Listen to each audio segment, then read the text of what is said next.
آپ نے مومنہ مہاجرہ عورتوں سے نکاح کرنا ہے۔ دوسری اللہ نے یہ بھی آفر دے دی کہ اگر آپ انہیں طلاق دے دیں گے تو طلاق دینے کے بعد اللہ تبارک و تعالیٰ آپ کو فرما بردار بیویاں عطا فرمائے گا۔ پھر پیارے نبی صلی اللہ تعالیٰ علیہ وآلہ وصحبہ وبارک وسلم نے اپنی ازواج مطہرات کو طلاق کیوں نہیں دی تھی؟ اور پھر اس کے بعد جو یہ کہا جاتا ہے کہ حضور علیہ الصلوۃ والسلام نے حضرت حفصہ رضی اللہ تعالیٰ عنہ کو طلاق دے دی تھی، یہ 100% جھوٹ ہے۔ تو آپ نے تو بہت سارے سوال کیا نا، تو ایک سوال ایک کرے نا کہ وہ اگر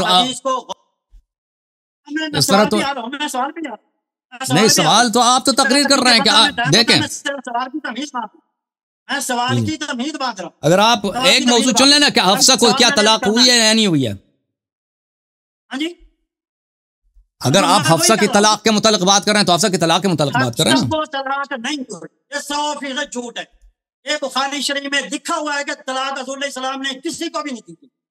بخاری شریف حدیث نمبر 51 میں اس میں یہ لکھا ہوا ہے کہ یہ بات مشہور ہو گئی تھی کہ جناب کیا نام ہے طلاق دے دی گئی ہے۔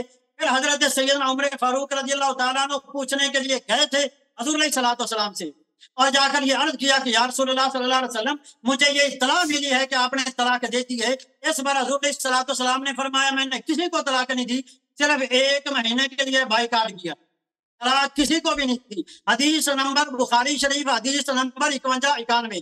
سامعین ناظرین گوگل پر جائیں، اس حدیث کو سرچ کریں، اور یہ حدیث میں نے آپ سے ہی سن کر کیا نام ہے گوگل سے نکال لی تھی۔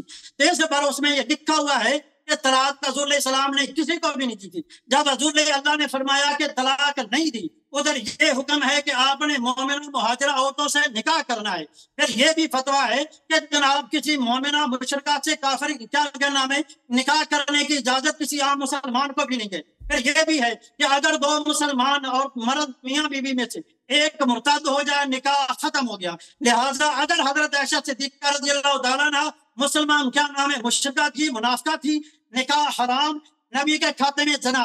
اگر حضرت عائشہ مرتد ہو گئی تھی نکاح پھر بھی ختم، نبی کے کھاتے میں زنا۔ لہٰذا میں لوگوں سے یہ کہتا ہوں کہ جو لوگ حضرت عائشہ کو کافرہ کہتے ہیں حقیقت میں وہ نبی صلی اللہ علیہ وسلم پر ثانوی بدکار ہونے کا الزام لگاتے ہیں۔ لہٰذا جناب اگر یہ نکاح یاد تو کیا نام ہے آپ کا ہر نکاح عورت سے نکاح کرنا ثابت کریں، قرآن سے ثابت کریں، کیونکہ میں نے قرآن کی آیتیں سنائی ہیں۔ اور اگر یہ نہیں ہے تو پھر اللہ نے فرمایا ہے کہ آپ نے صرف مومن عورتوں سے نکاح کرنا ہے۔ سوال جواب جو ہے مجھے قرآن سے چاہیے، قرآن سے۔ حدیث کے متعلق سب یہ کہتے ہیں کہ جناب یہ بنی امیہ کے دور میں گھڑی گئی تھی، لہٰذا میں کسی حدیث کو تسلیم نہیں کروں گا۔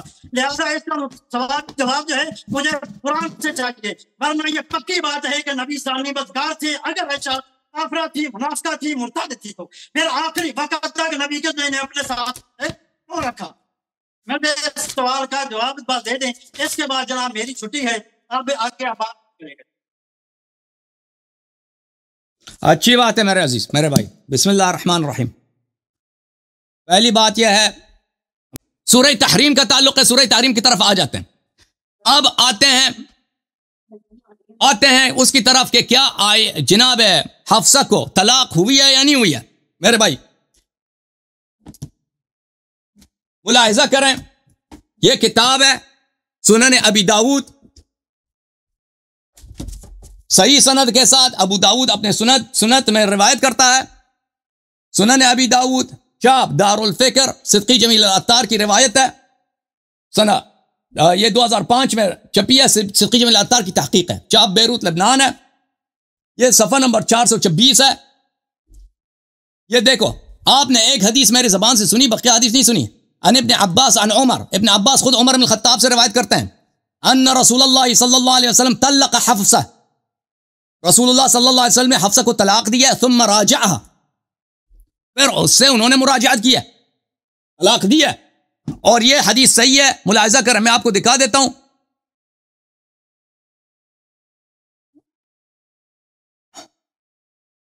یہ کتاب ہے صحیح ہے سنن ابن داود، تحقیق الشیخ محمد ناصر الدین الالبانی، المجلد الثانی، سنہ 1998 میں چھپی ہے۔ یہاں پہ آپ کو لے کے چلتے ہیں صفحہ نمبر 34 میں،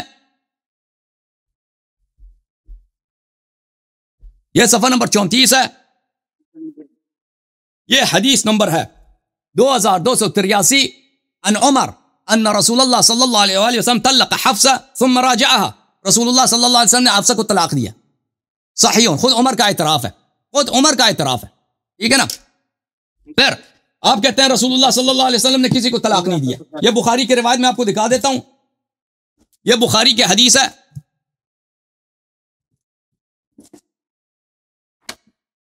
میں اس کھول دوں اس صفحے کو.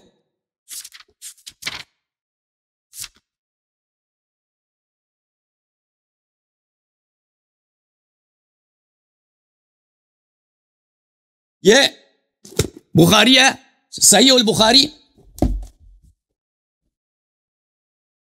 چاپ دار الفکر، بیروت لبنان میں سنہ 2001 میں چپیا بھائی. کتاب الطلاق ہے، کتاب الطلاق.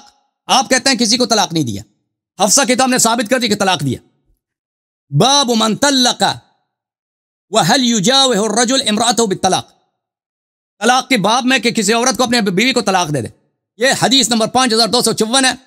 عائشہ سے روایت ہے ان ابنۃ الجون لما ادخلت على رسول اللہ صلی اللہ علیہ وآلہ وسلم ودنا منها، ابنۃ الجون، جون کی بیٹی رسول اللہ صلی اللہ علیہ وسلم پہ داخل ہو گئے، یعنی شادی ہو گئی، زفاف کے لیے وہ داخل ہوتے ہیں اپنی دلہن پر.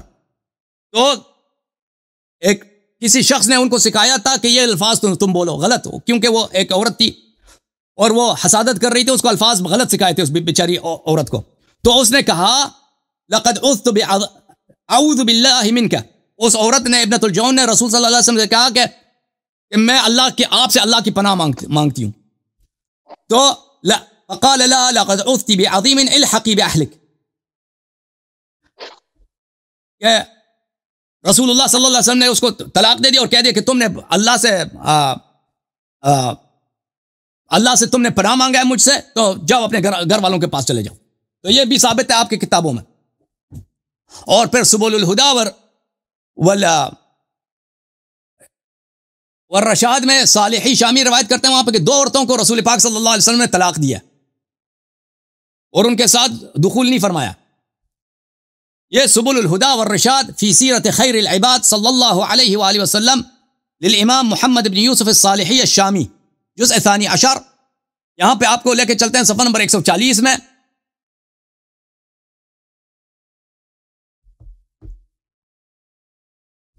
یہاں پر ذکر من عقد علیہا ولم يدخل بها، جس سے پیغمبر صلی اللہ علیہ وآلہ وسلم نے نکاح کیا ہے لیکن اس سے دخول نہیں فرمایا.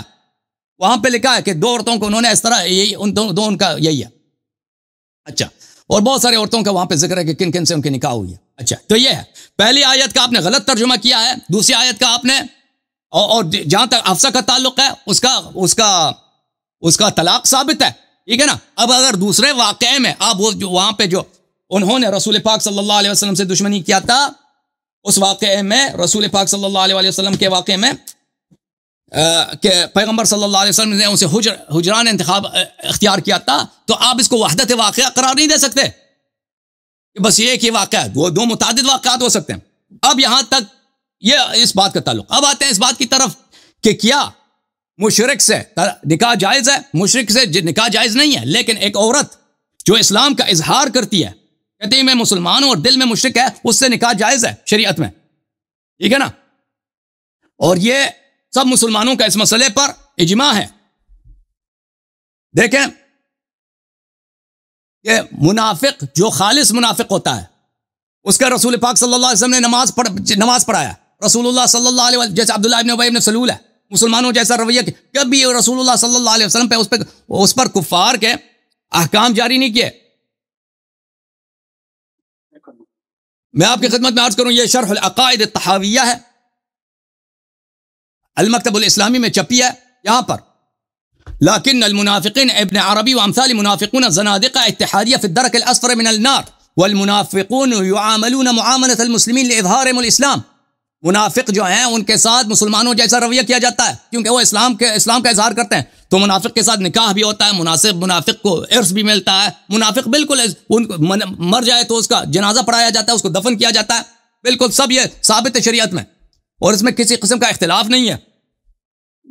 یہ کتاب ہے کشف الاسرار عن اصول فخر الاسلام بزودی جزء رابع چاپ دار الکتب، یہاں پہ لکھا ہے والدلیل على ان بمجرد الإقرار يثبت الإيمان في أحكام الدنيا أن رسول الله صلى الله عليه وسلم كان يعرف المنافقين بالوحي كما نطق به النص والخبر ثم كان يعاملهم معاملة المسلمين في أحكام الدنيا.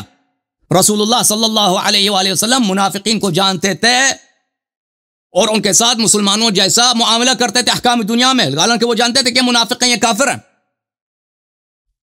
اور دوسرے ہمارے پاس حوالے بہت موجود ہیں، ٹھیک ہے نا. تو منافقہ عورت کے ساتھ نکاح بالکل جائز ہے، نکاح مشرکہ کے ساتھ نکاح حرام ہے. اور منافق اور مشرک میں فرق کیا ہے؟ منافق یہ ہے کہ اسلام کا اظہار کرتا ہے، دل میں وہ مشرکی ہوتی ہے. اچھا، یہ آپ کے لیے ثابت ہو گیا. اب آتے ہیں سورہ تحریم کی طرف.